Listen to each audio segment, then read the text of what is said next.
আওয়ামী লীগ সরকারের আমলে মাদক ও জুয়াসহ নানান বিতর্কের জন্ম দেওয়া কক্সবাজার দরিয়ানগর বড়ছড়া এলাকার জয়নাল আবেদিন এখন বাংলাদেশ জাতীয়তাবাদী তাঁতি দল কক্সবাজার জেলা আহ্বায়ক কমিটির যুগ্ম আহ্বায়ক। টানা আওয়ামী লীগ আমলে আওয়ামী লীগ সরকারের মধু খাওয়া জয়নাল আবেদিন এখন জাতীয়তাবাদী তাঁতি দলের সিনিয়র নেতা। আওয়ামী লীগের দলীয় কার্যক্রমে সরাসরি অংশ নেওয়া জয়নাল এখন তাঁতি দলে ঢুকে নিয়ন্ত্রণ চালাচ্ছে দরিয়ানগরের বড়ছড়া এলাকা। বছরের পর বছর কলাতলি বড়ছড়া এলাকায় আওয়ামী লীগের শেল্টারে সাগরপথে মানব পাচার ও মাদকের রমরমা কারবার চালিয়েছিল জয়নাল। মানব পাচার মামলার এই আসামির বিরুদ্ধে মাদকের ইস্যু নিয়ে বেশ কয়েকবার সংবাদ শিরোনামও হয়েছিল।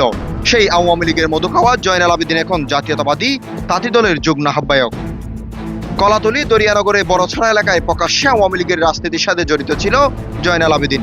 স্থানীয় আওয়ামী লীগ ও যুবলীগ নেতাদের সাথে শীর্ষ আওয়ামী লীগ নেতাদের ফুলের শুভেচ্ছাকালে সামনের কাতারে জায়গা ছিল জয়নালের। জেলা আওয়ামী লীগের সাধারণ সম্পাদক মুজিবুর রহমানের হাতে উঠেছিল বর্তমান তাঁতি দলের যুগ্ম আহ্বায়ক জয়নালের ফুল। সবসময় আওয়ামী লীগ নেতাদের ফুলের শুভেচ্ছা জানাতে সামনের কাতারে স্থান ছিল এই মানব পাচার মামলার আসামির। নৌকার প্রচারণা ও আওয়ামী লীগের গণসংযোগে বড়ছড়া এলাকায় নেতৃত্ব দেওয়ার নজির রয়েছে জয়নালের বিরুদ্ধে। বড়ছড়া এলাকায় আওয়ামী লীগের প্রতিটি প্রোগ্রামে শীর্ষ নেতাদের বরণ করে নিতেন তাঁতি দলের এই নেতা। আওয়ামী লীগ আমলে ফুলে ফুলে সাজানো বাগানে মধুকেই অল্প সময়ে পল্টি দিলেন সাগরপথে মিয়ানমারে পণ্য পাচারকারী জয়নাল আবেদিন। মোটা অঙ্কের টাকার বিনিময়ে আওয়ামী লীগ থেকে জাতীয়তাবাদী তাঁতি দলে ঢুকে জুয়ার আসর বসান বড়ছড়ার প্রবেশ মুখে। রাতভর একটি করে চলে জয়নাল আবেদিনের জুয়ার রমরমা কারবার।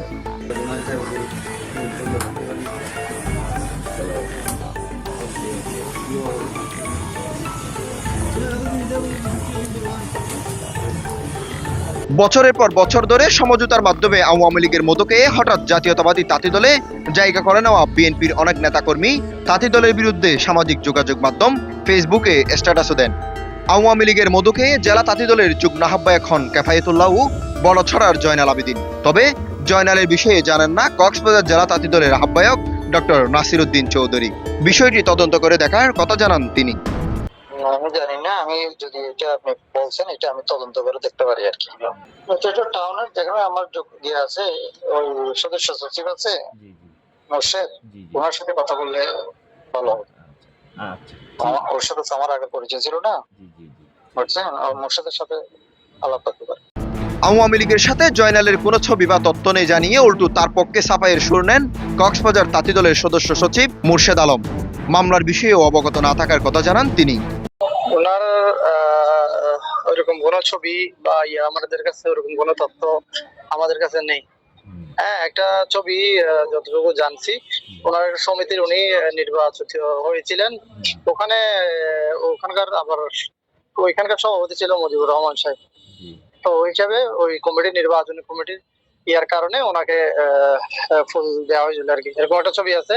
অন্য কোনো ছবি আমরা দলীয় কোনো প্রোগ্রাম বা উনি বিএনপির সাথে জড়িত ছিল, স্বেচ্ছাসেবক দলের কমিটিতে ছিল, এর আগে যুব দলের কমিটিতে ছিল, সেটা আমরা জানা নাই। ওরকম কোনো তথ্য আমাদের কাছে নাই। আওয়ামী লীগের সাথে লিয়াজুর কথা পাশ কাটিয়ে আওয়ামী লীগ আমলে বড়ছড়া আশ্রয়ন প্রকল্পের সেক্রেটারি থাকার কথা জানান জয়নাল আবেদিন। তবে জুয়ার আসরের বিষয়ে অবগত নন তিনি। 10 বছর আশ্রয়ন প্রকল্পের সেক্রেটারি ছিলাম আমি। 10 বছর যখন আশ্রয়ন প্রকল্পের সেক্রেটারি ছিলাম, ওইটা তো আর সরকারি ভাবে গিয়া ছিল ওইটা। আর এখানে আওয়ামী লীগের নেতা কর্মী সবাই তো এটা দেখাশোনা করতো। আমি তো এটা জানি না ভাই, এরকম তো আমি কিছু জানি না। আমার কাছে ভিডিও ফুটেজ আছে রাত্রে যে জুয়ার আসর বসান। কে আমি? জি ভাই, এটা তো আমি জানি না। এখন না জানলে এটা কিভাবে বলবো আমি। News desk, voice all 24, Cox's Bazar.